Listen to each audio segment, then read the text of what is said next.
हमारे YouTube channel पे stenography में। फ्रेंड्स आज की डिक्टेशन जो है रामधर गुप्ता पार्ट 2 के लेसन 12 की डिक्टेशन होगी, ठीक है फ्रेंड्स। और ये डिक्टेशन 100 शब्द प्रति मिनट की स्पीड से होगी। हमारे चैनल को सब्सक्राइब शेयर जरूर करें। इसके आउटलाइंस हैं जो आपको स्क्रीन पे दिख रही होंगी, और इसकी PDF पैराग्राफ की PDF और इसके आउटलाइंस की PDF आपको डिस्क्रिप्शन में जो टेलीग्राम का लिंक है वहाँ पर दे दी गई है। आप टेलीग्राम पर जाके उसको देख सकते हैं और उसकी प्रैक्टिस कर सकते हैं, ठीक है फ्रेंड्स। और डिक्टेशन स्टार्ट होगी 3 सेकंड बाद। भाइयों, भूगोल, पर्वत और समुद्र ने भारत के स्वरूप का निर्माण किया है।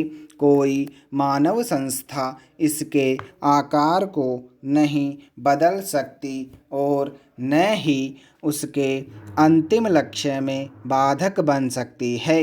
आर्थिक परिस्थितियों और अंतर्राष्ट्रीय मामलों की लगातार मांगों के कारण भारत की एकता और भी आवश्यक हो गई है।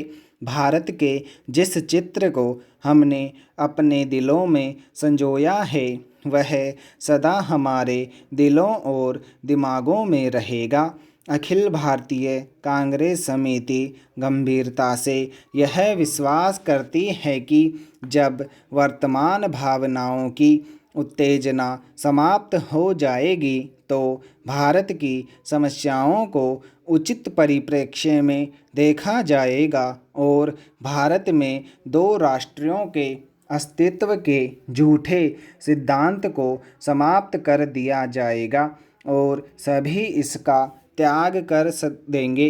सामान्यतः राष्ट्रीयता जातीय, भाषाई अथवा भौगोलिक तत्वों पर आधारित होती है, परंतु इस्लाम का अलग अस्तित्व है जो अन्य धार्मिक वर्गों में मिश्रित नहीं होता। 55 वर्ष की स्वतंत्र धर्मनिरपेक्ष राष्ट्रीयता के बाद आज भी कई जिम्मेदार मुस्लिम नेता दावा करते हैं कि मुसलमान अलग राष्ट्र है। एक जिम्मेदार दल द्वारा इतने अधिक करुणाजनक और आत्मभ्रामक प्रस्ताव की कल्पना भी नहीं की जा सकती जितना कि अखिल भारतीय कांग्रेस समिति ने 15 जून 1947 को पास किया था। सभी नेता थक चुके थे और बूढ़े हो रहे थे। आदर्शवाद की जिस ज्वाला ने उन्हें 26 वर्ष पूर्व प्रेरित किया था उसका जोश ठंडा होने लगा था। कांग्रेस का विकास सदा ही बदलते नेतृत्व के माध्यम से हुआ था, परंतु पिछले 25 वर्षों में वही नेता कांग्रेस की सत्ता संभाले हुए थे। उनके व्यक्तित्व और उनके त्याग ने उनको जो ख्याति प्रदान की थी, उनको जो बल प्रदान किया था, उसको कोई युवा नेता चुनौती देने का साहस नहीं कर सकता था। विभाजन के विरोध में केवल एक ही स्वर था और वह था गांधी जी का, परंतु वे भी बहुत बूढ़े हो गए थे और उनका स्वास्थ्य भी ठीक नहीं था। उन्होंने अखिल भारतीय कांग्रेस समिति से प्रस्ताव स्वीकार करने के लिए कहा।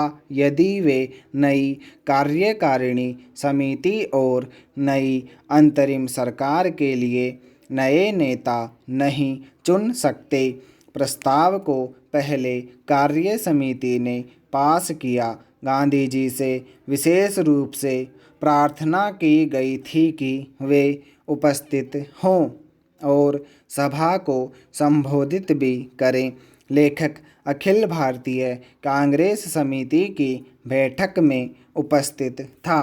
गांधी जी का भाषण स्पष्ट रूप से उनके दुख का द्योतक था। उन्होंने कहा कि उनके विचार सर्वविदित है, फिर भी उन्होंने अखिल भारतीय कांग्रेस समिति को प्रस्ताव पास करने की सलाह दी।